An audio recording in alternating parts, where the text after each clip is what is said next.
transfer anak pokok cili ni ke dalam pasu ataupun polybag, pokok cili ni seperti yang kita sedia maklum, dia memang paling disukai serangga lah, antara crop yang paling banyak musuh.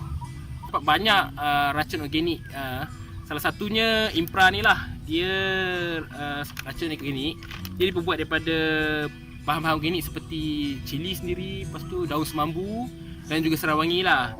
Jadi untuk kegunaan di rumah, ini sangat bagus lah, sebabnya kita kadang-kadang bila kita tanam di rumah, kita nakkan hasil tanaman dan juga suasana yang selamat untuk anak-anak, terutamanya anak-anak kecil lah, anak-anak kita kan.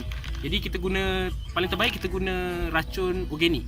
Racun organik, bila anak kita bermain di laman rumah pun tak ada masalah lah, sebabnya racun organik ni tak memudaratkan kesihatan.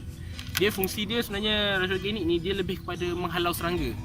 Jadi selain menghalau serangga, dia pun selamat lah. Okay. Untuk pembesaran, biasanya pokok diperlukan baja yang berunsurkan nitrogen yang tinggi lah, dan juga nitrogen dan fosforus. Maksudnya dia perlu fosforus ni dia untuk perkembangan akar, dan nitrogen ni untuk daun lah. Jadi keseimbangan nitrogen dengan fosforus ni penting lah untuk suatu pokok di tengah membesar. Jadi untuk pembesaran, saya sarankan untuk guna produk Impra yang baja untuk pembesaran ni lah.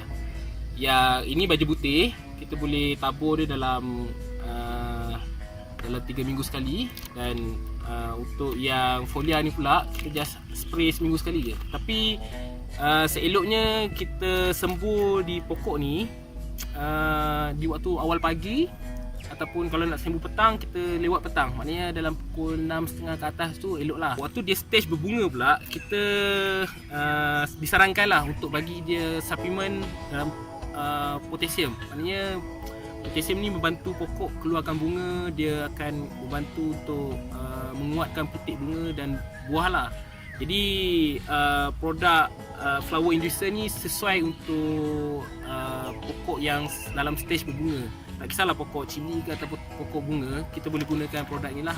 Sama lah, biji ni untuk kita taburkan di sekeliling pokok ni, dan cecair ni untuk kita sembur.